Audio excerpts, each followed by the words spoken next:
Central Jersey Family Health Consortium is pleased to present Looking Beneath the Surface of Opioid Addiction. A couple of announcements prior to beginning. Neither the speaker for this program nor the planners for this program have anything to disclose. There is no commercial support for this webinar, and this program has been awarded 1 nursing contact hours from Central Jersey Family Health Consortium. To receive your certificate, you must register, listen to the entire presentation, and complete an online evaluation.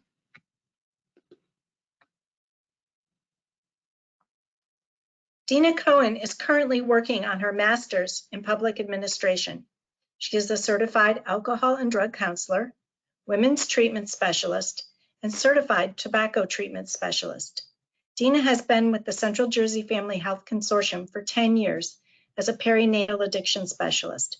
She is dedicated to the community that she serves and passionate about educating the healthcare community regarding pregnancy and opioid use disorders. She has 3 grown children and currently lives on the water in Asbury Park, New Jersey.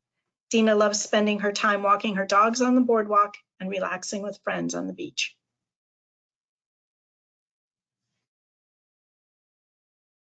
Good morning, and thank you for joining us.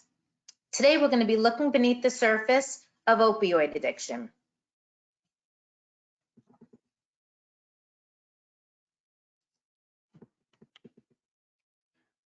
I have no known conflict of interest to declare. Our learning objectives for today is be looking at the effect opioid use has on pregnant women and their unborn children. We're going to be talking about the ACOG recommendations for caring for pregnant women who are using opioids. And we're going to be talking about the screening and care recommendation for infants born with neonatal abstinence syndrome. Let's start with looking at stigma and stigmatizing language and talking about the preferred language that we want to look at with dealing with pregnant women. In the past, the language that we've been using is the negative language has been addict, alcoholic, junkie. And the positive language that we want to start using is patients with a substance use disorder or an opioid use disorder. Certainly, there are patients that can use opioids successfully. There are patients that are in the hospital that are using opioids successfully. When they need opioids, they're using them, and they go on to go home, and they're using medications like ibuprofen, acetaminophen, and go on to lead successful lives. So people can use opioids successfully. There are people that use alcohol in their lives and don't have a use disorder surrounding it. So it changes the playing field from having a use disorder to having a non-use disorder. And similarly, it's looking at somebody that has a sugar use disorder, like diabetes, to not having a sugar use disorder. And we look at the disease like diabetes, it makes people more understand having use disorders around it, and if people can relate more to having this disease. And now that this is classified in the DSM-5 as a disease, it makes it more relatable to people as understanding that this is a disease and a diagnosable disease. A substance abuser, people that use substances problematically, dirty drug screens, dirty urine screens, a positive urinalysis or a positive toxicology. And most recently, I had a gynecologist explain something to me. The OB said to me that now that we have women that are on medication and they're using them with pregnancy, if someone's on methadone or buprenorphine during their pregnancy, we can even start to use the language as expected versus unexpected. Because if a toxicology comes back with methadone that we're expecting them to come back on, that's an expected toxicology or an expected positive urine screen. Because when we say a dirty urine screen or a dirty urine, think about that's referring to this woman as being a dirty urine. Years ago, when I was in the treatment field, I had this woman that was very obese, and we know that THC stores in the urine cells, and THC stores for a very long period of time. And she had used so chronically for such a long period of time and DCP&P had taken her children away, and back then she wasn't going to get her children back until she had a negative urine screen. So she had tested for so long positive in her urine screen that they weren't giving her children back. And she was in the program, coming 3 times a week, 3 hours a day, doing what she needed to do, coming to me for individual urine screens. She had a home, she had a job, she was doing everything she was supposed to be doing. This was not a dirty woman. She was not doing anything she was not supposed to be doing. Her toxicology was hovering about a 25, 28 nanograms in her THC. So this was not a dirty woman, but DCP&P was not giving her children back because her urine toxicology was not negative. So think about how she was referring to herself and how she was thinking about how we were referring to her as dirty urines. So now that we're moving forward and we're looking and we're trying to be progressive, looking at positive urinalysis, positive toxicology, we're just changing how we're referring to people, and it's the way people are looking at themselves. And the language is really important when we're referring to people. And stigma and stigmatizing language is really important as well. Clean and sober, even that language too refers to the way people think about themselves. Maintaining recovery, in recovery, that language also is really positive language, and it's reaffirming language to people. Relapse, slip, lapse, reoccurrence to use, returning to using is more preferred language. Medication is a crutch. Years ago, and hopefully we're getting better, that self-help groups were not allowing people that are on medication to be in self-help groups.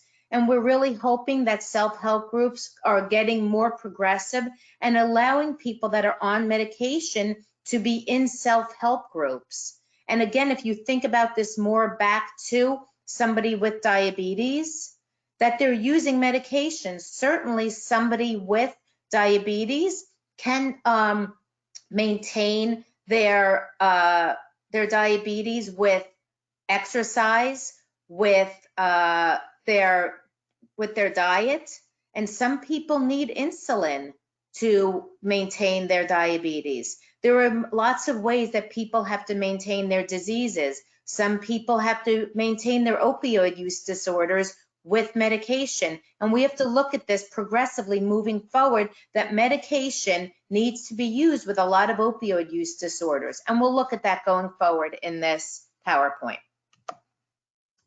So if we're looking at use in the New Jersey versus US, looking at how New Jersey is unfortunately ahead of the curve, looking from 1999, looking at to 2017, per 100,000 people, 21.17 in 2017 versus 30 per 100,000 people in age-adjusted rates of overdose deaths in New Jersey. So unfortunately, we're way ahead of the curve over in the deaths in the overall United States.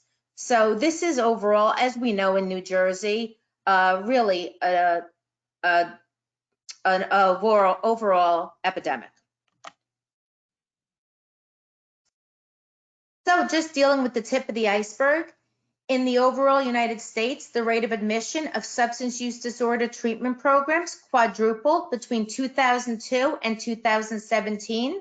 The death rates for opioid analgesics rose 400% between 2000 and 2017. Heroin-related deaths increased more than 300% between 2010 and 2017. And I want to address the fact that we're talking about the word opioid versus opiates.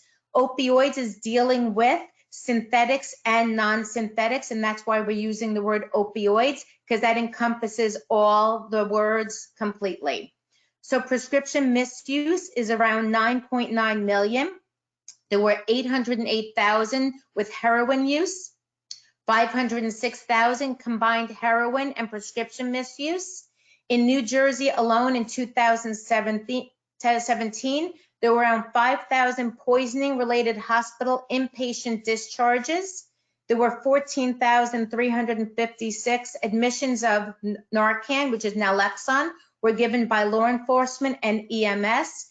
And remember that that's just law enforcement and EMS. Narcan is readily available, and a lot of people have this in their homes right now because a few months ago, the pharmacies were giving this out for free. So friends and family who have friends and family that have opioid use disorders and that know people are having this in their homes because they don't want to be they don't want to have family and friends overdosing and have to call EMS, so they don't have to report to law enforcement, to the hospitals. So people are being Narcan by their friends and family, and this is not being reported. So this is a very underreported numbers going forward. So when we're looking at the numbers going down, it's not an actual accurate report that the numbers are going down. It's just for law enforcement and EMS and hospital reporting, because the number of friends and family that are actually Narcanning is actually going up.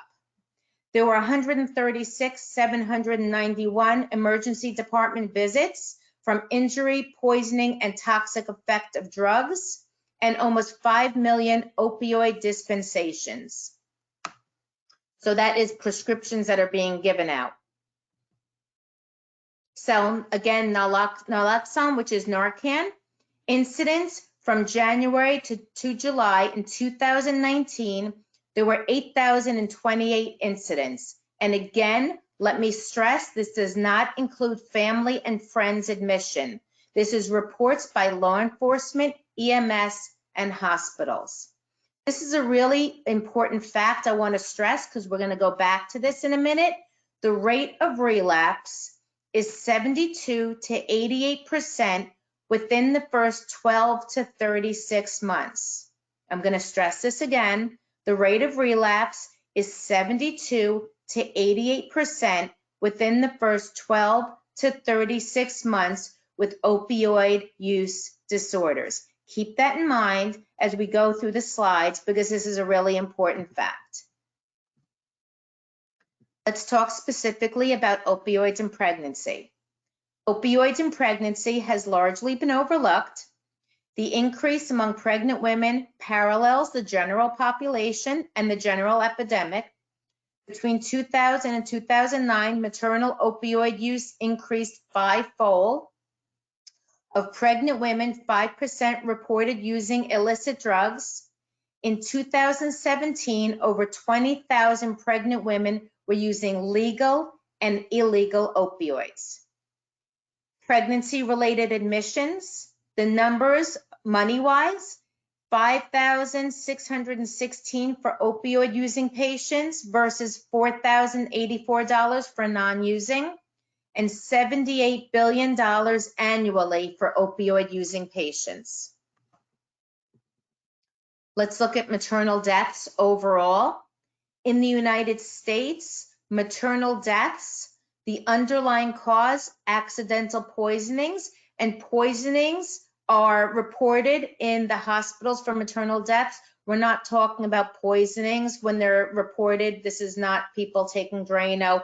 Poisonings are overdoses due to drugs. So in the United States, accidental poisonings are accounted for 8.5% of maternal deaths in the overall United States. In New Jersey, the underlying cause is 10.8%. So 2% really over the United States. So we're, again, no shock here, we're over the United States percentage-wise, about 2% is accidental poisoning is overdoses in maternal deaths. Looking at opioids and the unborn, the prevalence of neonatal abstinence syndrome increased from 1.5 per 1,000 births in 1999 to 6 per 1,000 hospital births in 2017. Nearly 100,000 babies born with neonatal abstinence syndrome since 2013. every 15 minutes, an infant is born with neonatal abstinence syndrome. So NAS is the preferred language, or SEI, which is substance exposed infants. We are not talking about babies that are born as addicts. Babies can't be born as addicts because they don't fit the criteria of addicts. And remember, going back to that first slide of stigma, we don't want to use the word addicts. Babies are not addicts. They don't fit the criteria of addiction. Babies are born withdrawing from the substance. So babies are born in neonatal abstinence syndrome. They're withdrawing from the substance. They were exposed in utero. So the word that we were using is neonatal abstinence syndrome, or substance exposed infants. Think how much caring and loving those words are, and think how these babies in the NICU are being thought of and cared for when we're using much caring, loving language and non-stigmatizing language when we're using language like this. Babies with neonatal abstinence syndrome cost about $1.5 billion in the healthcare system. So this is an important slide. Neonatal abstinence syndrome. There's a dramatic increase in maternal opioid use disorder and neonatal abstinence syndrome. Again, every 15 minutes, a baby is born suffering for opioid use disorder. It can result in withdrawal syndromes. And NOWS is neonatal opioid withdrawal syndrome. It's costly hospital stay. An estimated 32,000 babies were born with this syndrome in the United States in 2014, which is a 5-fold increase since 2004. So the U.S. opioid crisis addressing maternal and infant health and the CDC's response, there's a lot of PRAMS data that is with this. There's monitoring reporting on the incidence of neonatal abstinence syndrome and the outcomes. These babies have breathing problems, feeding problems, maternal mortality that we talked about.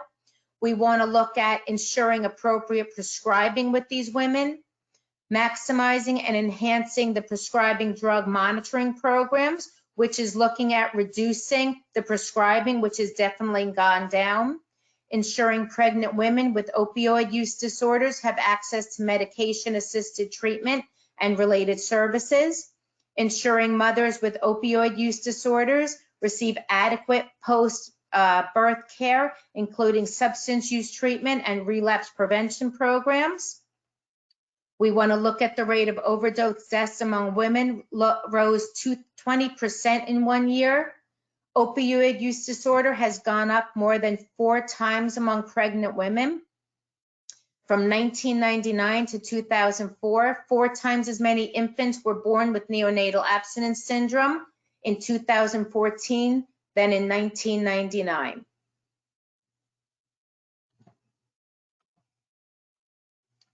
When we're looking at risk factors, we want to look at family history of substance use disorder and/or mental health problems. This accounts for 40 to 60% of vulnerability to addiction, active addiction, or other trauma at home. This is the next bullet point is one that I really like because it's easy to remember for people. 5-15-21. That's really easy to remember. 5-15-21. People that use before the age of 15 are 5 times more likely to use than people that wait till the age of 21. There's a reason that the age is set of 21, that it's legal to drink, that it's legal to purchase tobacco products at the age of 21. It's because originally when they set the age of drinking at 21 and the age of tobacco purchase products at 21, is because when science looked at brain development and when the brain was fully developed, originally science believed the fully development was 21. And so when they looked at that, they believed the age was 21. Actually, girls' brains fully develop between the age of 21 to 24. Boys' brains are between 24 and 27. The last lobe of the brain to develop is the frontal lobe. The frontal lobe controls impulse control and decision making. And when we look at the brain and we look at adding addictive substances to the brain, that brain is more likely to become addicted if we add addictive substances at an earlier age. So the longer we can hold off on adding addictive substances to the brain, the less likely that brain is to become addicted to addictive substances. And within my career, I can tell you it's less likely. Of course, there's always exceptions to the rules, but within my career, it's much less, again, in my career, been likely that someone sat across the desk from me and we're taking an intake, and this person told me that I was 30 years old, I was 25 years old, that I first used a cigarette product, a tobacco product, a marijuana or alcohol, and I was 25, 30 years old, and that I gave a diagnosis of an opioid use disorder, a substance use disorder, because it really is less likely the longer we can get someone to start using, someone starts using an addictive substance. Someone that has severe injury or disease, an imbalanced brain chemistry, so someone that is self-medicating using substances. We're looking at ACEs. These ACEs studies are fascinating. If you go onto the CDC website, there's actually a self-test that you can take looking at adverse childhood experiences, and more studies are coming out around this. There are webinars that you can look at around this. Adverse childhood experiences look at trauma in childhood and the rewiring of the brain and the lowering of our lifespan, because there's a lot of so substance use, hypertension, cancers that are prevalent when we have adverse childhood experiences, the environment that somebody's growing up in, and exposure to substances in utero are all risk factors. Looking at the impact of opioids on the brain, it decreases core bodily functions, breathing, heart rate, internal temperature, decreased tolerance to pain. Prolonged use decreases the ability to respond to pain medications and anesthetics.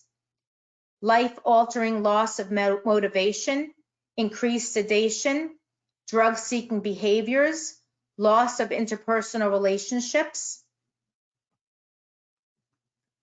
Maternal and fetal effects from opioid use.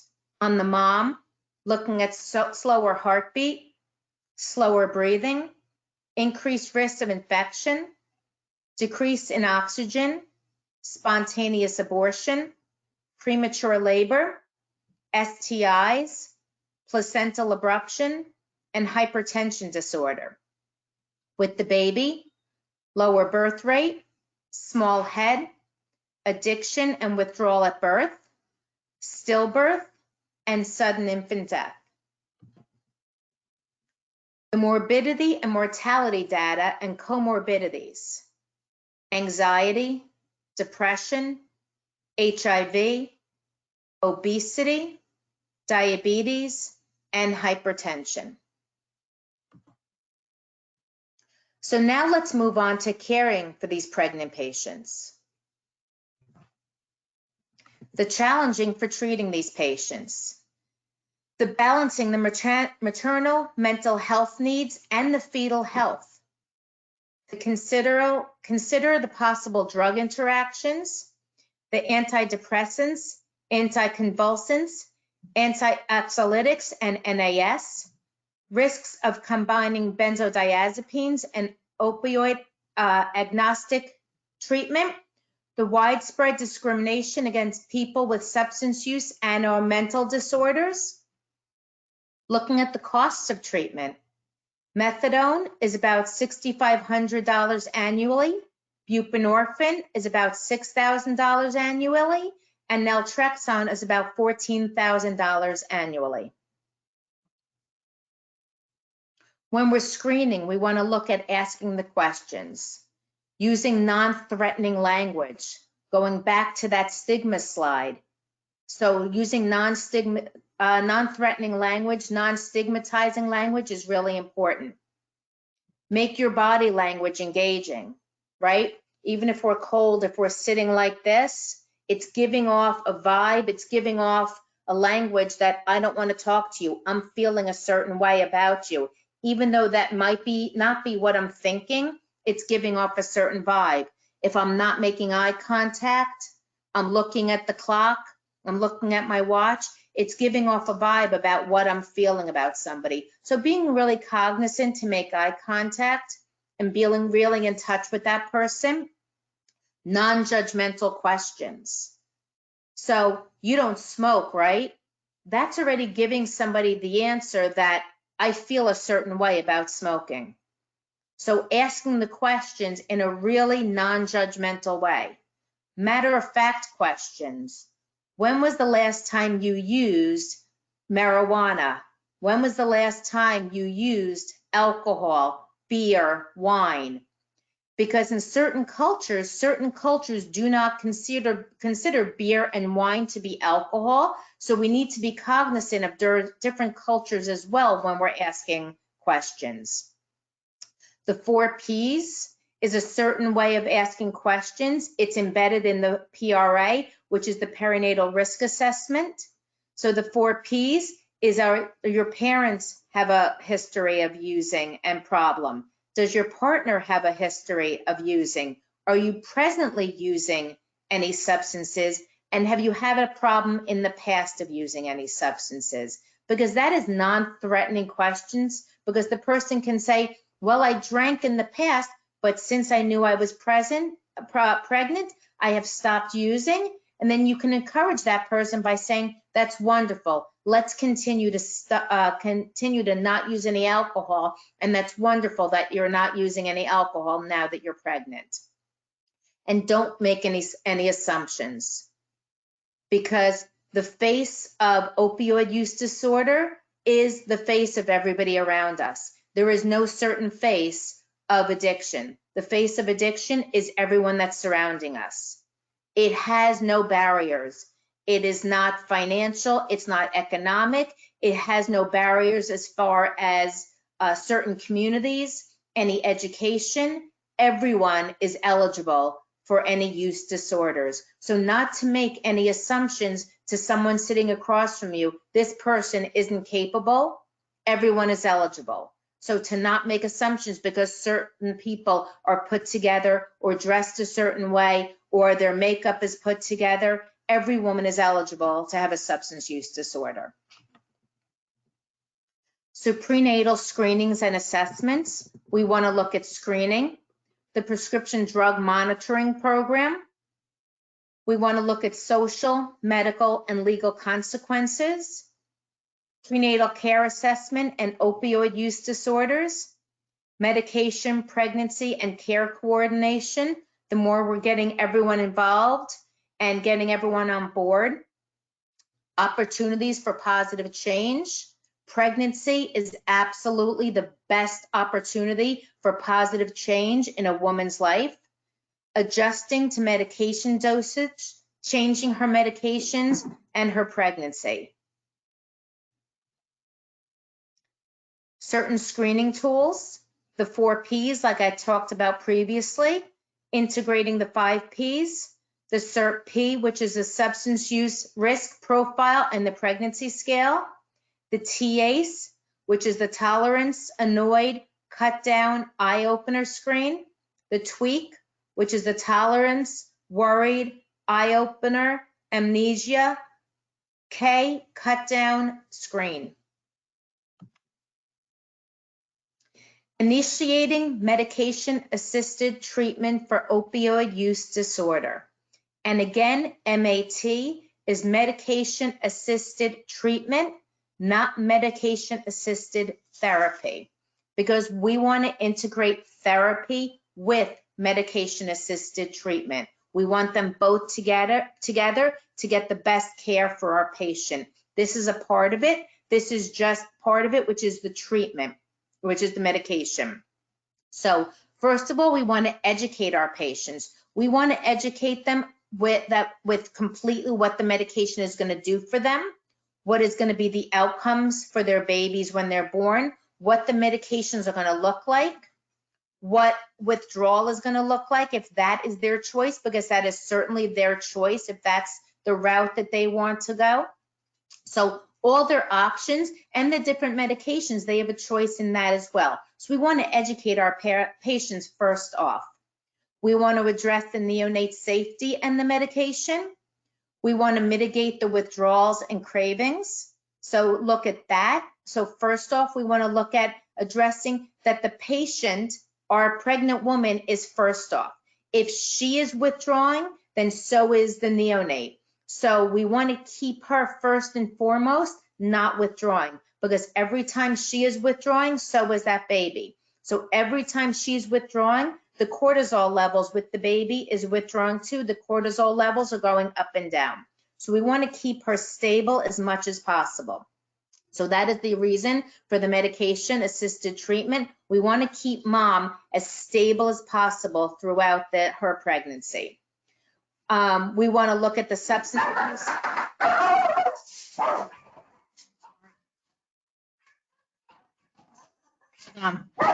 Okay.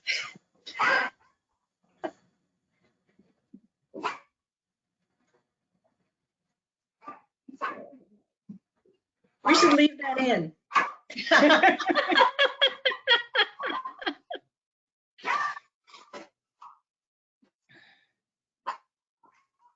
Stop.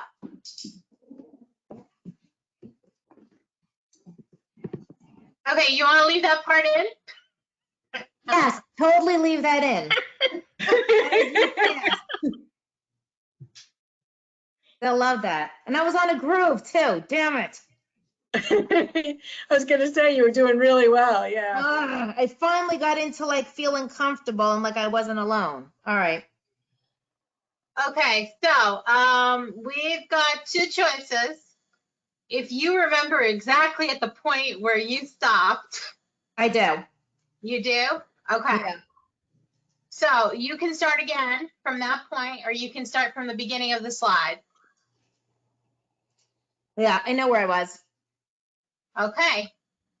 In that case, on the count of 10.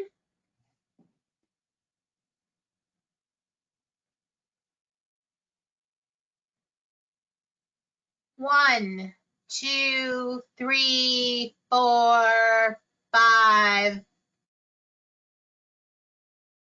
Looking at the Substance Abuse and Mental Health Services Administration Treatment Resources, which is SAMHSA. Their resources, there's a plethora of information that's available. We want to look at informed consent for pregnant patients, because the more informed consent we have, the more we have informed consent from the doctors, their family members, the patient themselves, everyone that's involved. The more people that are talking to each other and are involved with the patient's care, and everyone is involved, the patient has better treatment and better care, because everyone is communicating with each other and the patient is getting better care for themselves. And each patient should have an individualized treatment plan, because it's not a one-size-fit-all treatment for each patient. Each patient's treatment is going to be specific for that patient themselves. So again, medication-assisted treatment, Matt. For pregnancy itself, there are only 2 medications that are approved, that are specifically approved by ACOG and by the FDA for pregnancy, and that is methadone and buprenorphine. So as of right now, there are only 2 medications. Methadone right now has 50 plus years of use behind it. That is still considered the gold standard of treatment, and that really is because it's got 50 plus years of use behind it, so there's a lot of outcomes behind it, still considered the gold standard of treatment. Buprenorphine, which people know as Subutex, not Suboxone. Subutex is the really emerging as the better form of treatment, the MAT with pregnant women. it's emerging that really has about 15 to 18 years of treatment behind it that probably will emerge as the better form of treatment going forward for pregnancy. There seems to be less neonatal abstinence syndrome with the babies in the hospital. They're staying in the hospital a little less longer with Subutex. For non-pregnancy, we have Suboxone, which is buprenorphine with naloxone in it. Pregnant women that are on Suboxone prior to getting pregnant need to move to Subutex. Pregnant women that are on Suboxone can move to buprenorphine when they get pregnant. The pregnant women that are on methadone cannot move to Subutex. And pregnant women, but for non-pregnancy, they can also use Vivitrol. So to be clear again, pregnancy is methadone and buprenorphine, which is Subutex. Those are the only two medications right now that are approved by the FDA and ACOG for pregnant women. Those are the only two medications that are approved for pregnancy. So how do these women access treatment? For methadone, can only be dispensed through a methadone clinic. This is dispensed daily. Eventually, clients will be given take-home doses after a period of time of expected, remember those words we talked about in the beginning? These are expected urine screens. They're going to be expected to have methadone in their urine and consistent attendance of coming daily to the methadone clinics. Buprenorphine can be dispensed by a private doctor who is waivered. They have to attend online classes and they have to attend in-person classes, and then they get a waiver, which is a waiver to dispense by the state to prescribe. This can also be dispensed in a methadone clinic where the doctor is waivered. Buprenorphine is prescribed for a month at a time.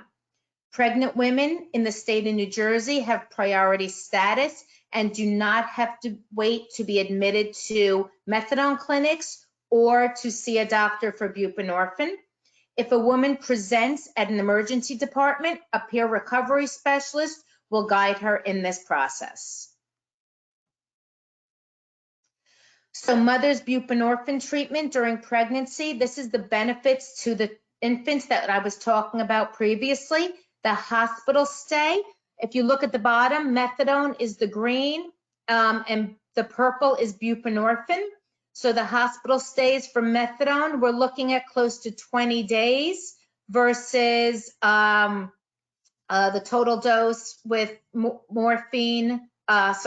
with buprenorphine is shortened to about 10 days. So Subutex is really showing better outcomes in the overall. So opioid withdrawal looks like the early symptoms are agitation, anxiety, muscle aches, increased tearing, insomnia, runny nose, sweating, and yawning. The late symptoms are abdominal cramping, diarrhea, dilated pupils, goosebumps, nausea, and vomiting. These are all or some painful, but usually not life-threatening unless the patient is pregnant. And this would be life-threatening for the baby, but not for mom. Looking at the advantages of MATs during pregnancy. So remember, going back to that slide I talked about, remember those numbers? 72 to 88% relapses. So let's look at 72 to 88% relapse, unless you're on an MAT, reduces the relapse, maintaining stable blood levels. So this is the advantages to MAT during pregnancy.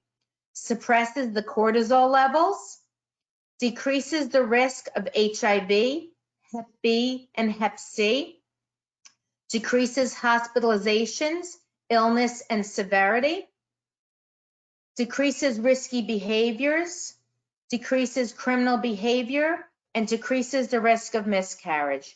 Because again, let's be honest and look at if mom is no longer able to get her medication, pills, mom is not using heroin for a long period of time, has no access to money, what are these women going to do to be able to get the money to get the pills or the heroin? They're going to go to risky behavior, criminal behavior, potentially prostitution. So that is going to raise her risks of HIV, Hep B and C, criminal behavior, getting heroin, which obviously is not regulated like medications are. So this all puts her risky behavior and then puts the baby at risk for all these things as well. So this is all dangerous behavior versus methadone and Subutex, which is all regulated by the FDA, which has long history behind it and is regulated. Changing her medications during her pregnancy.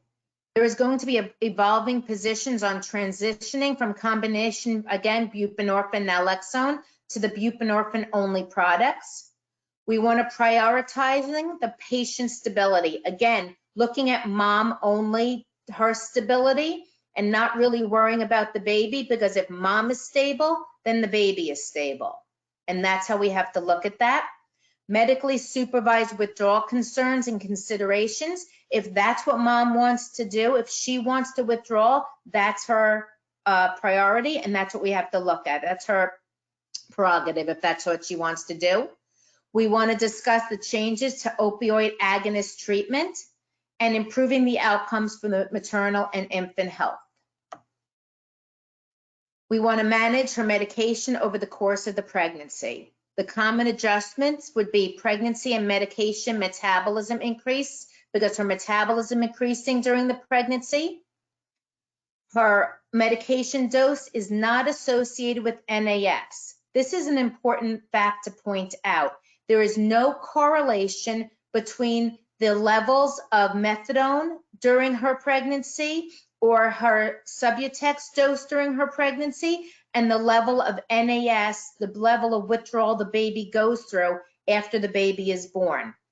So we shouldn't be scared about keeping her out of withdrawal during her pregnancy and worried about the NAS after the pregnancy is over. We want to keep her out of withdrawal during the pregnancy. There is absolutely no correlation, believe it or not. We want to look at absolutely the benefits of counseling during her pregnancy.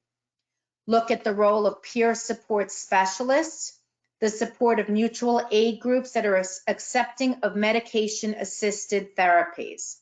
And going back to her medication, her metabolism is going up, her weight is going up, her blood volume is going up during her pregnancy. So keeping all these things in mind is looking at how much her dosage of medication is going to need to go up during her pregnancy as well. So we need to manage that through that her medication is going to need to go up.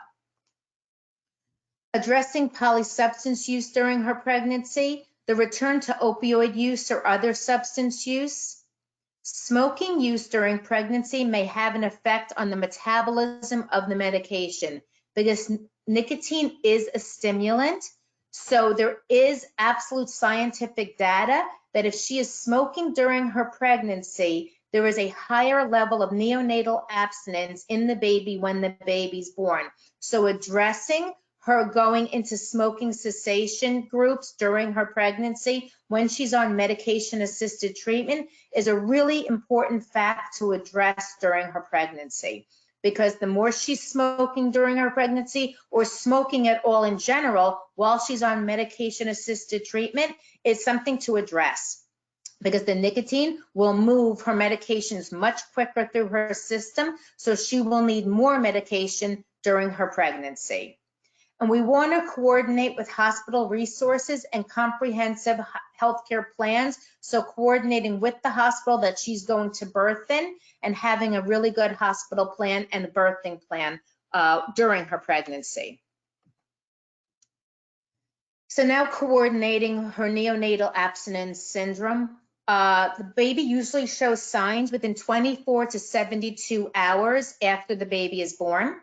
Symptoms can last from 1 week to 3 months after the baby is born. The Finnegan scoring system is a commonly used score sheet of 21 symptoms most frequently observed in opioid-exposed infants. This scale is used in the nursery every 4 hours. Once a score of 8 or greater is achieved, it's recommended that the infant receives pharmacologic therapies.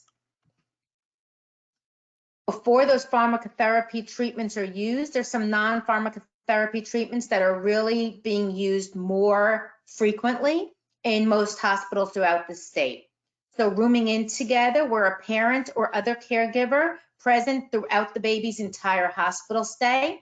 Skin-to-skin contact as much as possible with the parent, caregiver fully awake to help calm the baby and promote neurobehavioral organization. Limiting visitors to 1 to 2 at a time and to those that will be quiet and supportive of the baby. The use of the cuddler program if other caregiver is not available when mom needs to leave for her MAT after she is discharged. So this is the Finnegan scoring system. This is the second part of it, and that's what's used every 4 hours.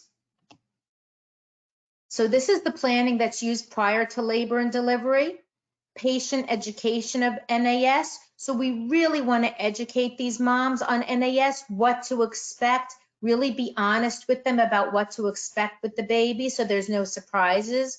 We really want to talk about while mom is still pregnant, talking about contraception, unintended pregnancies, and planning for future pregnancies while she's still pregnant. Supporting her continuing use of MAT immediately after pregnancy and probably long after the pregnancy is over with. Emphasize the importance of breastfeeding unless contraindicated. We want to educate the importance of skin-to-skin and swaddling techniques. We want her to continue community-based supports for moms in recovery. Peripartum pain relief, we want to talk about pain management options, differentiating opioid use medications and pain management, documenting pain discussions in medical records prior to admittance. We want to talk about analgesia adequacy and ensuring pain relief, contraindicated medications. These are some of the support groups that are available within the community that are available to moms.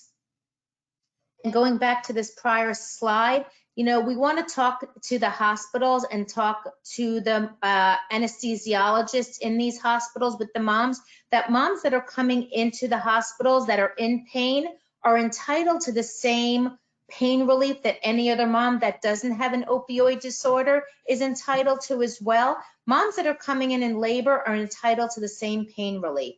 They are not drug seeking when they're coming into the hospitals. They are actually legitimately in pain, and it needs to be known that they have to override their medication assisted treatment. So there are certain pain relief that are being used, and the anesthesiologists need to be educated on these pain reliefs that are being used with these moms.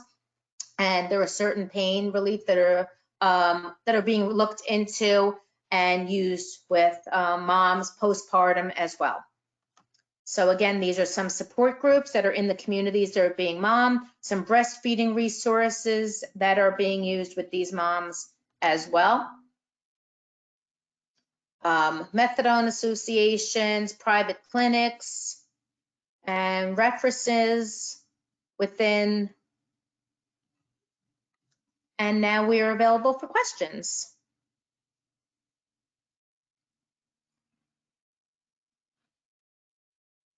Adina, I have a question. Early in your presentation, you talked about a woman who you had worked with years ago, and you talked about the fact that her drug screen was positive for so long. And I know that you mentioned that she was overweight. Did that play a factor in there? Was that the reason that her drug screen was positive for so long? Yeah, actually, it's a great question. Thank you. So THC actually stores in fat cells.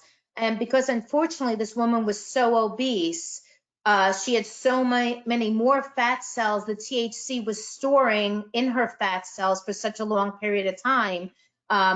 It was holding on, the THC was holding on for such a long period of time. It took about 6 months till she tested negative for THC. Dina, you mentioned that opioid use is a hidden disease, and I was just wondering if hospitals screen all pregnant women because of that. Actually, right now, it's not a law. So unless someone is being prescribed, so right now there are new CAPTA and CAFTA federal laws. So if someone comes in and they are on for methadone or buprenorphine, or they are coming in with a prescription and being prescribed, or being honest and being prescribed medications, legal prescriptions of opioids, and they are testing positive, but we are not universally screening in the hospitals as of right now. But if someone does come up positive when they are screened, then DCPMP is being called in a positive. It's not being punitive at this point. DCPMP is really being used as a reinforcement, as a positive, as what can we do to support, to help. What other resources do you need to help you through the process?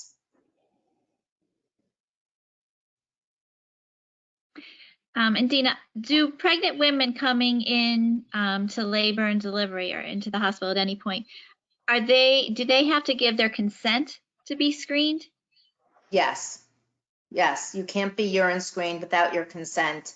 Again, unless you come in known to be in the methadone clinic or on buprenorphine. And that's where it starts to get tricky, because then it starts to be stigmatizing, because then it's like all these, again, but beneath the surface, all these women that are riding in, under the radar, that are not getting urine screened. So therein lies the question. And there's like two different theories behind this. Do we universally screen? There are people that believe we should be universally screening and catching everybody, again, not for punitive reasons, but to support, help, reinforce these women as parents and give them the supportive, resources that they need as being moms.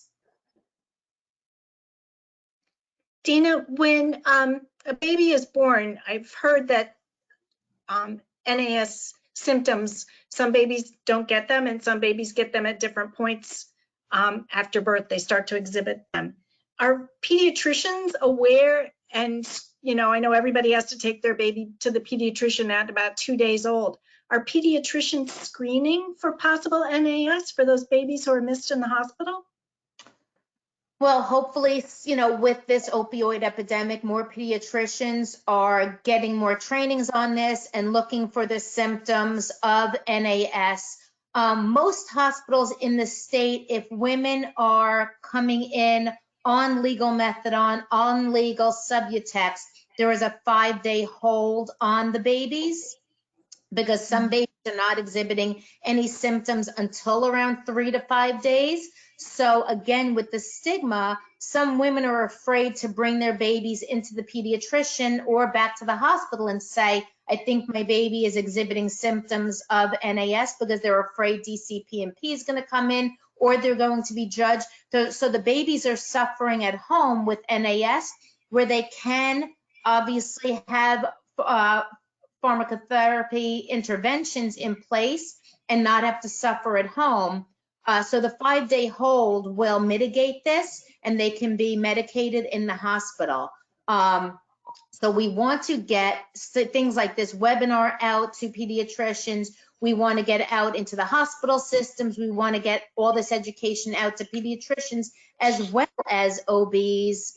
The more education we get out, the better this will be. So if pediatricians can start to look for the signs and symptoms of NAS, these babies won't have to suffer in silence. Dina, you talked about cuddler programs in the hospitals as a way of treating these babies with neonatal abstinence syndrome. I'm just wondering how prevalent those are in hospitals within New Jersey. Are they at most hospitals or no? Yeah, most hospitals have them, and it's really sweet. A lot of the hospitals have like retirees that come in. So, a lot of these moms need a break because the babies cry a lot and there's a lot of difficulty with them. So when moms and dads need a break, a lot of them have retired people that, have a lot of time on their hands and they want to come in and just sit in a rocking chair and rock these babies. So it's sweet. Most hospitals do have cuddler programs. That's terrific. Dina, one last question. You shared some resources online, but I heard talk about Central Jersey Family Health Consortium having a texting tool that helps women in recovery. We do. We have a texting program that through Gomo Health, and it is for women that are on medication-assisted treatment. It's to help them through their journey on medication-assisted treatment. And it's a texting program. It's a web-based platform that they could sign up for, and they are free to contact me. And they sign up for it. They just text on there, and if they contact me, my contact information is on this webinar. And providers can also sign up, and they're able to access information for themselves, and it's shareable for themselves. They can download and print it. They can share it on their social media, and they can share it with their patients. So they can contact me. I will hook them up with the program, and it's for their patients as well. They will get daily texts, and their patients can also get inspirational texts and daily text to motivate them through the program while they're on medication-assisted treatment. Sounds terrific. Thank you. You're welcome. To receive your continuing education certificate for attending this webinar, please send an email to myself and I will get that certificate out to you. My email address is amruck@cjfhc.org. Thank you. Thank you for attending today's presentation by Dina Cohen. Again, if you need help reaching out for continuing ed credits, contact Ann Ruck, AMRUK, at cjfhc.org. Thank you and have a good day.